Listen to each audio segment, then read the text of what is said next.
Hi, everybody. Happy afternoon. I'm here with one of my most favorite humans on the planet, Jason Bernardo. He's also one of the most incredible men in my life.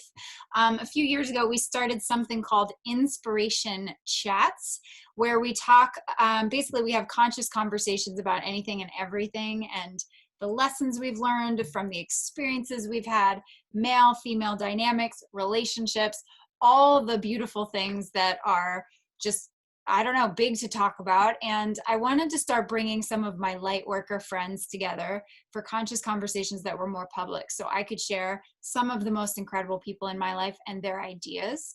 So today we're going to talk about what's kind of happening currently right now and how we're both coming at that circumstance, and then some more fun stuff towards the end. And we're going to just let it flow, right, Jason? That's right. Rock and roll. Just let it flow. Rock and roll. Okay, so let's just give a little framework around it. Who are you on this planet? What's your passion? What are you up to? Just give us like an idea of who you are. I guess I hesitate to use this term on myself, but maybe a bit of a renaissance man. I got a lot of different You are. I agree with that. things that I'm into and I love, and some of them are very contradictory probably to a lot of people, but not to me. I'm an actor. I work as an actor, as a commercial and theatrical actor in Los Angeles. I came to that craft a little bit later in life. I did just about everything else you could think of before that, including, real estate agent, sommelier, band manager, legal weed dealer, illegal weed dealer when I was younger. You name it, I've probably done it. Ranch hand, I've done all these crazy things. The only thing I really was super passionate about was probably martial arts for a long time, Brazilian Jiu-Jitsu. And I had some injuries and couldn't do those, and went on a quest, sort of my own little vision quest of the dark night of the soul, to find what it was that really made me tick and, was inspirational to me. Mm-hmm. Through that, I found, I was living kind of two lives for a long time. I was doing maybe three lives. I was doing the more, mainstream corporate real estate thing, trying to make money, Mm-hmm. while I was diving deep into this whole spiritual world of energy healing and meditation and esoteric readings. And that kind of worked alongside with my martial arts, because Taoism and Qigong, and they all started to blend a lot. Mm-hmm. And I went through, a really dark time. I grew up with a lot of sort of, sex, drugs, and rock and roll, and I pushed all that stuff to the limit. All of that to say that I think my path to being a light worker, however you want to say it, was kind of unique. There's what was it? I think it's called like Zorba the Buddha or something. Like, I've had a very sort of spiritual life, and at the same time a very sensual, sensory, pleasurable life. And all of those things have come together in my acting in a way that I had always really dreamed. When I would see I'd see Keith Richards playing the guitar, I'd see Picasso painting, or whatever it is, and I would go, gosh, what must it feel like to know that this is your thing? I had so much envy. It was like half envy and half inspired to keep searching. And then when I walked into my first acting class, I was like, shit, this is that thing, which I kind of didn't want it to be, because it seemed like such a hard thing to tackle and so scary. But that's where I'm at now. I love that. That's a beautiful story. And so one of the things that I love to talk about in these kinds of conversations is the individual ditch moments, right? So what I call a ditch moment is dark, difficult, challenging moment where you're in a ditch or you're brought to your knees, whatever cliche you want to use, and you don't kind of know how you're going to get out of it. And life, from my perspective, of course, is sort of a process of figuring out how to get out of those ditch moments, and then looking back and being able to, like Steve Jobs says, connect the dots backwards. I wouldn't be here now if I didn't go through these things. This opportunity to sort of see the hero's journey instead of the victim's journey in the story, right? So I feel like when I hear you tell that whole bio, whatever you want to call it, what you just said, that's basically what you're saying. Is I had a couple of these moments. I had a couple of these awakening moments. I put these different things in process to get where I am now. So yes, is that? Yeah. Yeah. So what do you think right now? The reason I'm kind of coming back around to this is I feel like one of the ways I'm talking to my clients and my students about how to deal with what we're in the middle of right now is this idea that we're all inside of a collective ditch moment, right? So we're all individually kind of navigating what life looks like right now. And the opportunity here, the potential or the possibility in the positive light way of seeing what we're dealing with right now is that this is just a moment in time that is a cocoon moment for all of us where we're all having this collective ditch moment, right? Where we get to go inward and do all of the things that all of the gurus tell us to do in order to get through this really uncomfortable moment in time. What is sort of your perspective? I feel like when we talked about it, you had such a unique perspective on this moment that made me feel better and clearer. So would you Yeah, I mind mean, sharing that? yeah, no, I think we are in a collective ditch moment. You know, I think that we're also at a point where, like, I know a lot of people that are having a great time personally in this, just because I'm one of them. This has been some of the best few weeks I've had. I've got all this, I feel like I've stepped off of a hamster wheel that I was just running and running and running. And this is going to be such a gift if we treat it as such. You know, I had a lot of those ditch moments personally in my life. I mean, I went through divorce, bankruptcy, my dog died, I had this big audit by the IRS. I mean, it's like a country music song. I pretty much like went through, and I kept saying, oh, this has got to be the last one. This has got to be the last one. But it drove me all inward.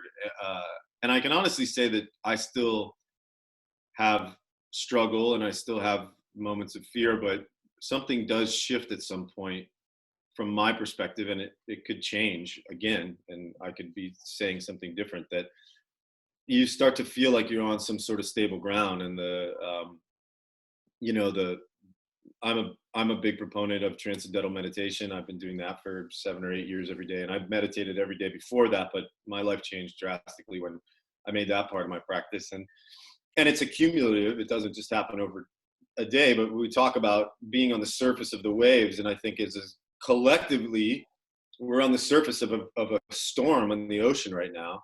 And Mm-hmm. there's some of us that have done the practice to settle in, and we're sort of drops in the ocean that are not on the surface, and we're feeling a little bit more less turbulent. Mm-hmm. But Chinese farmer who, you know, had a kid and a farm, and one day his horses, I hope I get this right, one day his horses ran away, and everyone said, oh, so unfortunate. And he goes, it's neither fortune or misfortune. And then the next day, you know, his son goes out to find wait, I messed up the story. I love this story. Keep going. Yeah, one of his horses ran away, I think it Yeah. was. Yeah. And then the son goes out to find the horse, and it had round up this whole herd of wild horses and brought them all back. So the next day he had like 20 horses in his stable he didn't have before. And everyone goes, oh, it's so fortunate. And he goes, it's neither fortune or misfortune. And then the next day the son is, you know, training these horses, and he breaks his leg. And he's, you know, everyone goes, oh my gosh, it's so unfortunate your son broke his leg. And he goes, it's neither fortune nor misfortune. And then the next day the government came because there was a war, and they took all the young men off to war, and they all died in battle. And his son had a broken leg and couldn't go. So it saved his life. All of this to say that we, you know, I think we so often try and think we've got these things figured out, but we have to look around us, right? Like here I am on the internet doing a Zoom call to you, and you know, there's like some termites over in the corner here who are clearly some species of being. And then my neighbor has a dog next door. I don't care how long I tried to explain to them what this is that I'm doing, they would never understand it. Sure. And we try and pretend that we understand everything, and that you know, that we have this capacity to know the good and the bad. And you know, from my perspective, we have to, you know, all the great teachings tell us that we can't judge those things. We have to find some place to quit judging ourselves first, and then we can start to not judge what's outside. I mean, I think that, you know, my personal perspective is if you don't have a daily practice of some sort, Mm-hmm. you are going to have a really tough time in life, in this moment, in the moments moving forward, because this may be a sign of things to come for us with climate change and all the other craziness we have in the world. We got to get used to the fact that this might be a part of life for a while moving forward, or forever, or whatever. So, I mean, I know for me, if I can share just a few of my practices that I Yeah, I think would is, love that. first and foremost, I try and have a rule that I do not get on my social media until I've done this practice, first of all, Mm, because I find there's a much different quality in my energy of the day if I can hold fast to staying off of my device and staying in my practice before I. mm.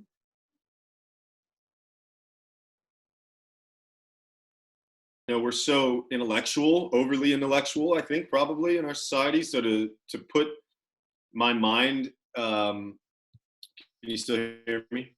I can still hear you. Yeah, I was just trying to close something just in case it was on my end.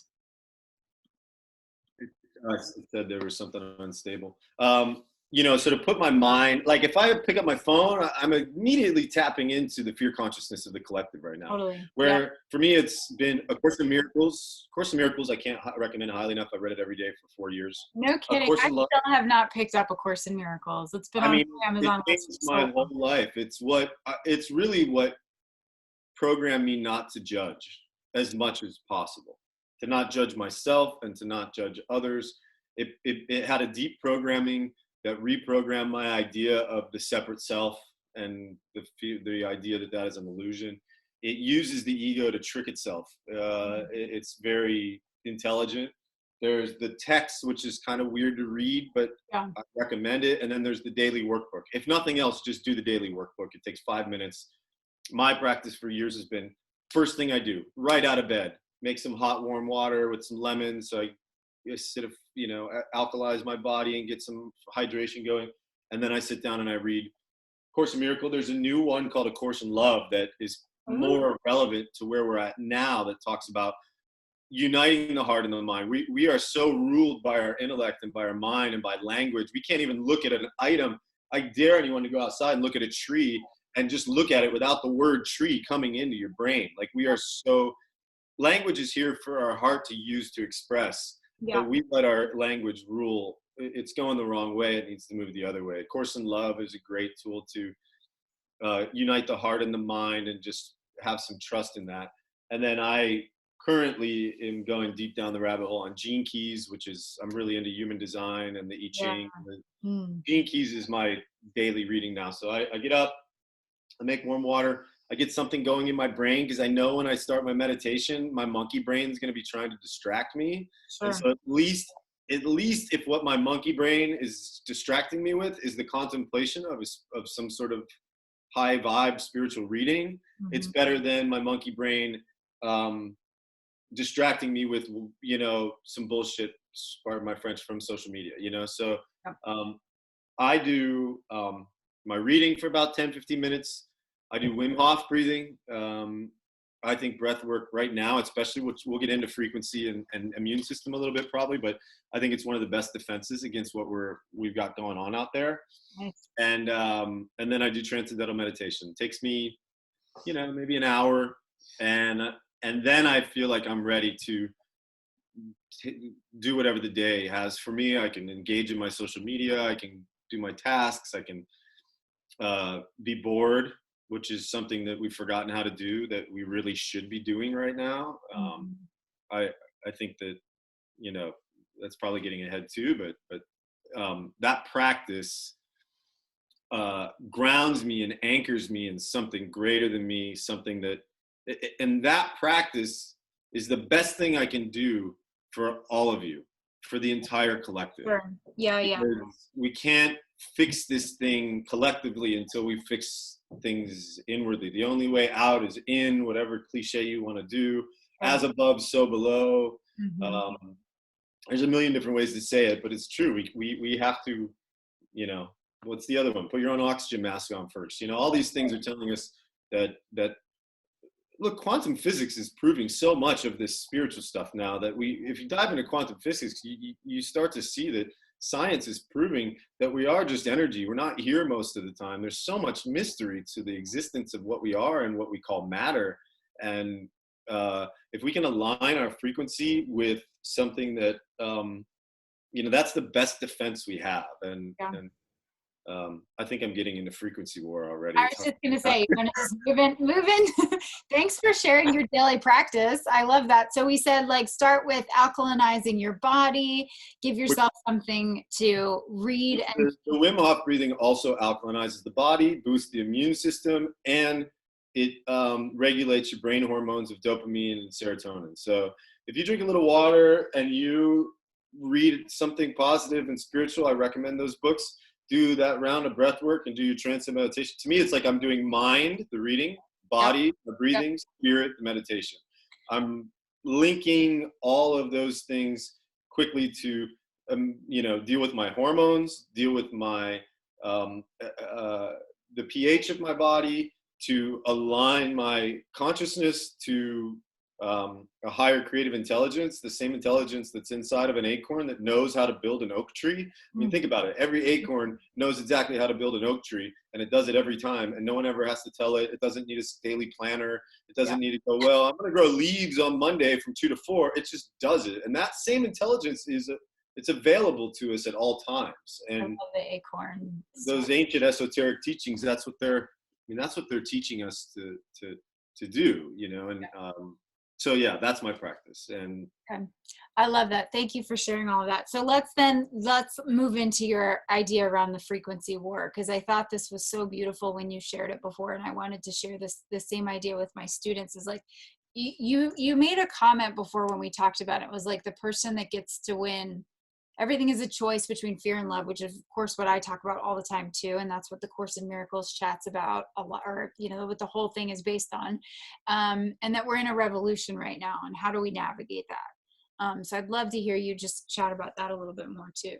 Yeah, I mean, I am a rebel and a revolutionary, if nothing else. I wear my Clash shirt just to kind of drive that home. I think if anybody knows who Joe Strummer in the Clash, or doesn't know, go watch some documentaries.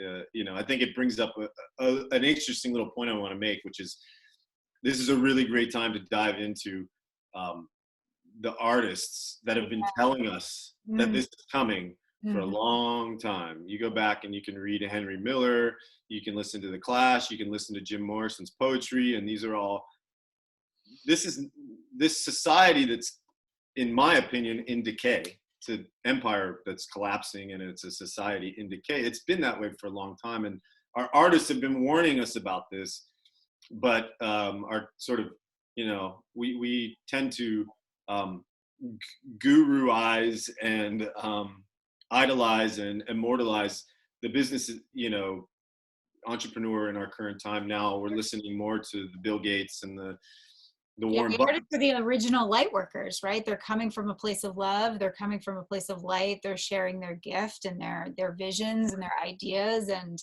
sometimes we listen and sometimes we don't. And I think it's an interesting time, because we had a time earlier where we had these artists that were creating in one way, and then we had these spiritual people. We had Alan Watts and Krishnamurti and Maharishi, and the list goes on of Osho and all these great spiritual leaders. I can't think of the Kundalini guy now, but he's another one that I read,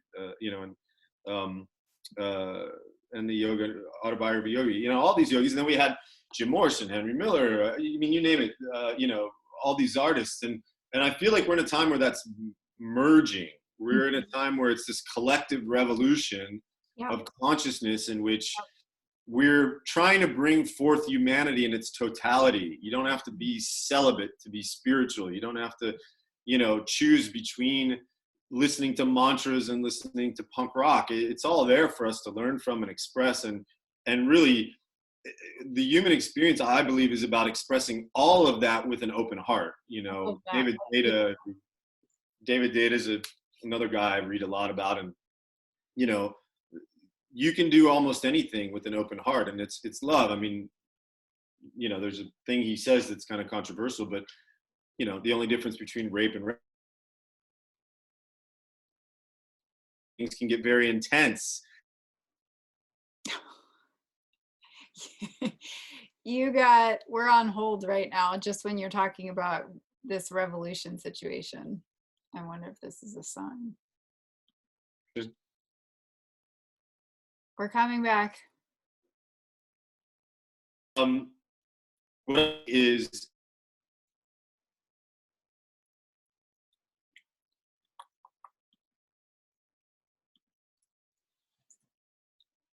See you when we get back.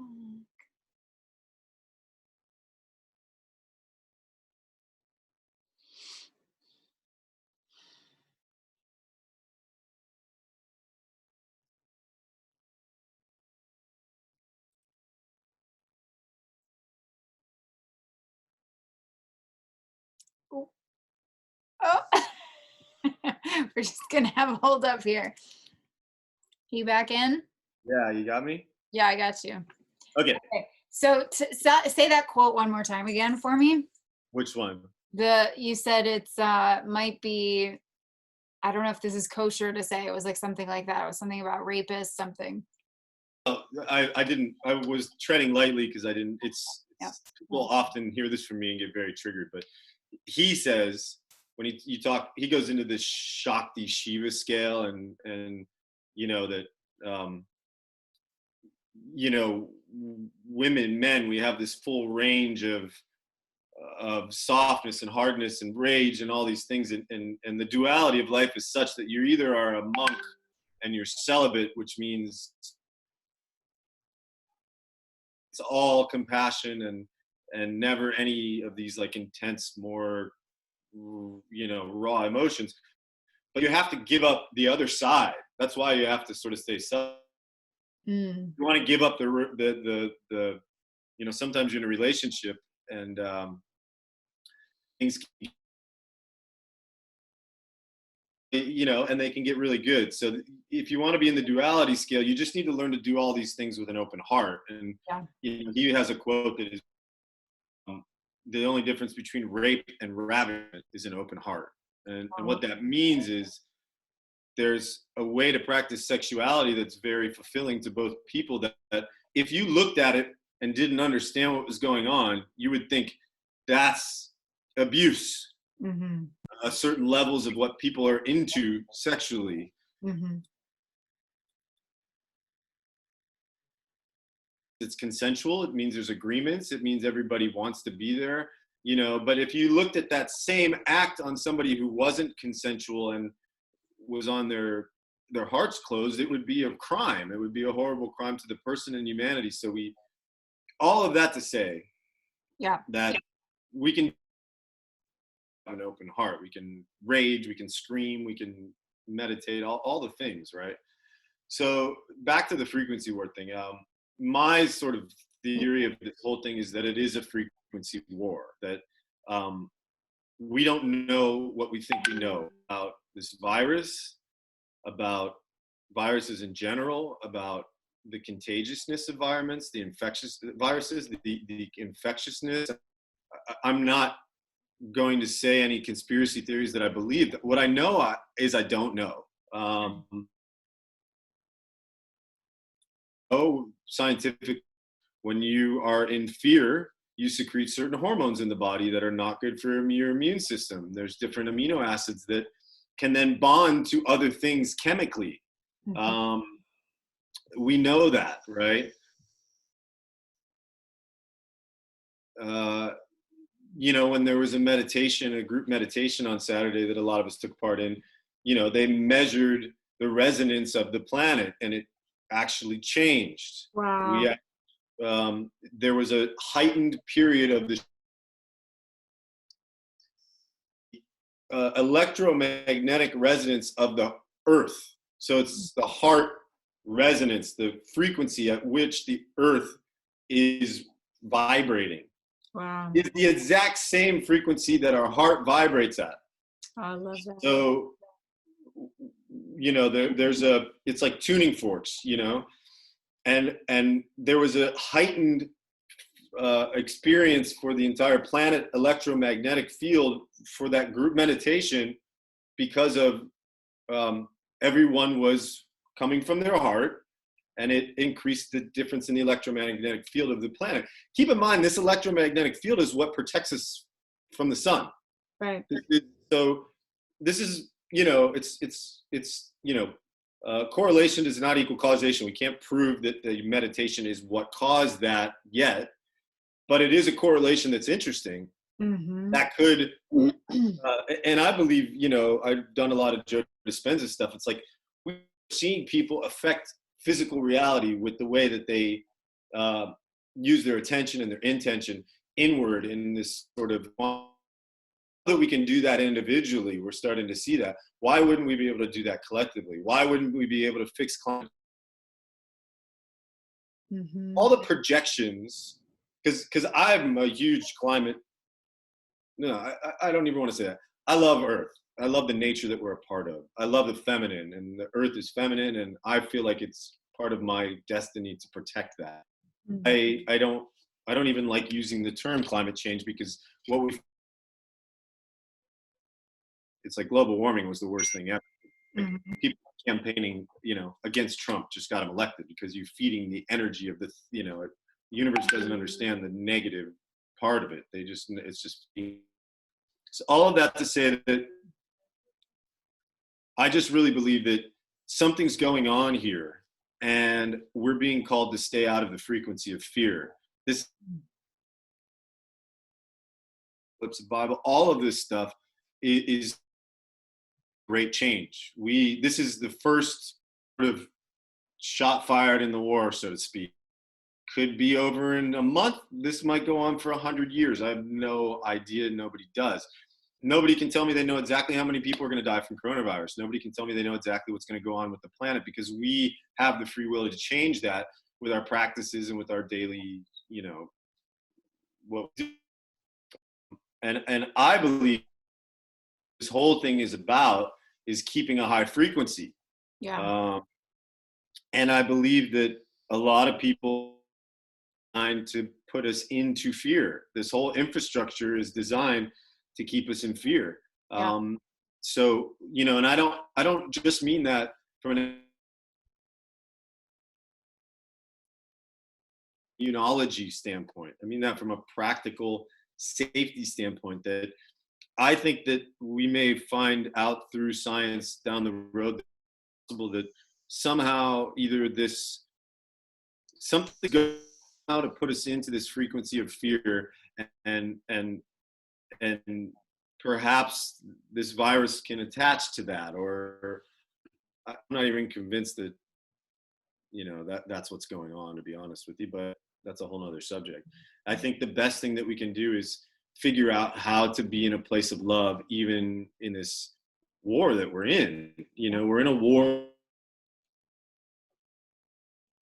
We give our attention to these different news programs that, look, there's a saying in politics, don't let a good crisis go to waste. We know for the last however many years, just go watch the documentaries, anytime something bad happens, whether they cause it or not, they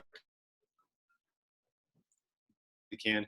We've had our freedom of speech is disappearing because a lot of conspiracy sort of interesting that I've seen online are getting pulled offline. So there's our first end of freedom of speech Yeah, with I've these noticed out. this as well. Mm-hmm.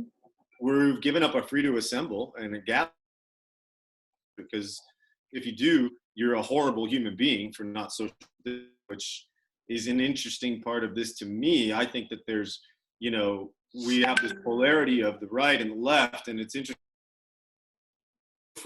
Freely give away all of our personal. You're a bad human being if you don't adhere to, you don't care about the health of my grandma if you don't social distance. I mean, social distancing, because I believe we have social codes that are important to hold up something, and so I'm willing to do this experiment and see. And I think on a own higher vibration. And the best way to do that is to get off the rat race and get off the hamster wheel and sit down, find your daily practice, be bored. You don't have to be on 100 different Zoom calls in front of the screen and constantly, there's a thing, warfare, they call it the circle of influence. If I'm out with a group of Navy SEALs and I get attacked, there's so much data to take in. I mean, my friend could have just got killed and he could be laying next to me, and there's all this stuff going on, and you have to very quickly be able to separate the things you can take a actionable move, that you can actually create something actionable that improves your situation. Here we are, a lot of us, constantly watching the news, counting all these tolls, counting up the,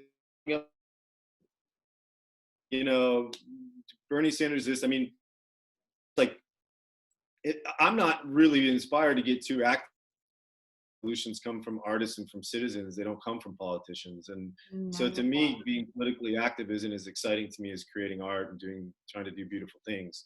And at the end of the day, I've got one vote. Doesn't matter how much news I watch all year long, I still got the same vote you do. So I know who I'm voting for. What else do I need to watch all of this stuff for? And people get mad at me and go, oh, you need to be informed. And I go, the devil's in the details. You're getting sucked into the trap.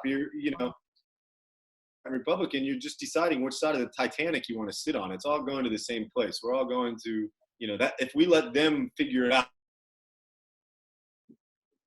it's not that the corruption is coming out of, it's not that the is creating the corrupt politicians, so, the system needs to be restructured. Yeah.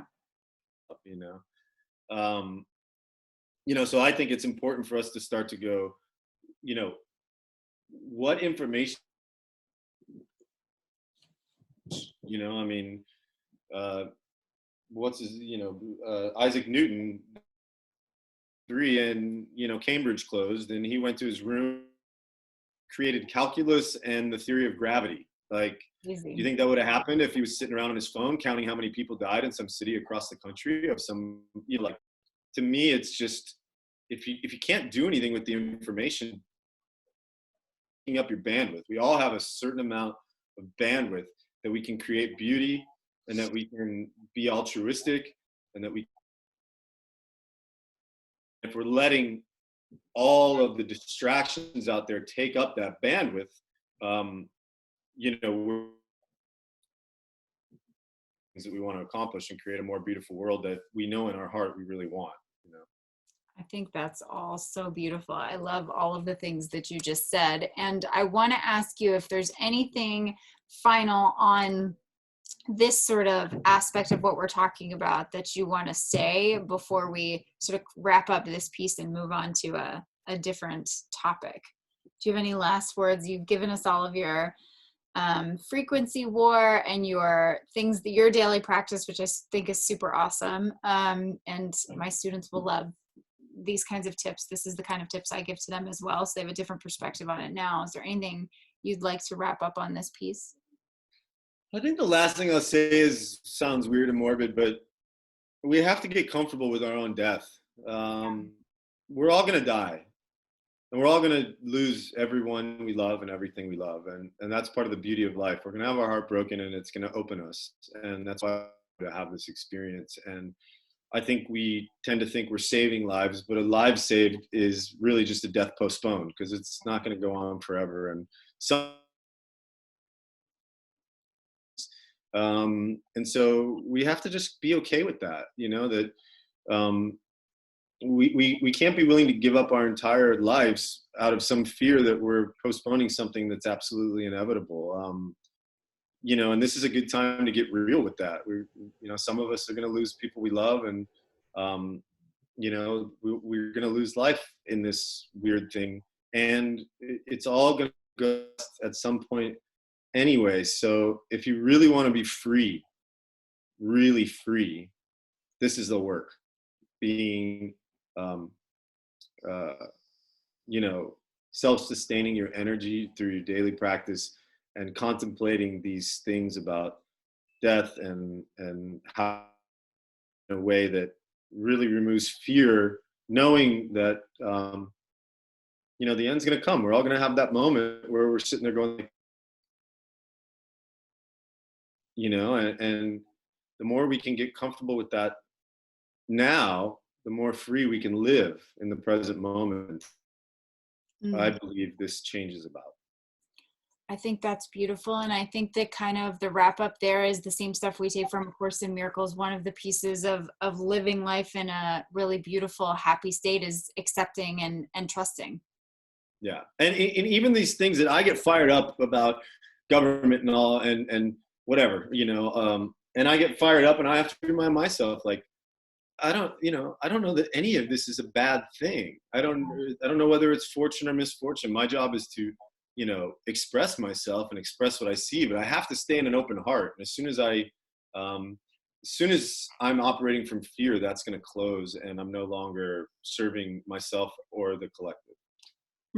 That's a great space to end on. Okay, guys, I think we're going to close here for this part of the conversation. We will come back to you with some more topics that we're going to chat about: men and women and relationships, and male and female dynamics and perspective, which is some of our favorite stuff to talk about.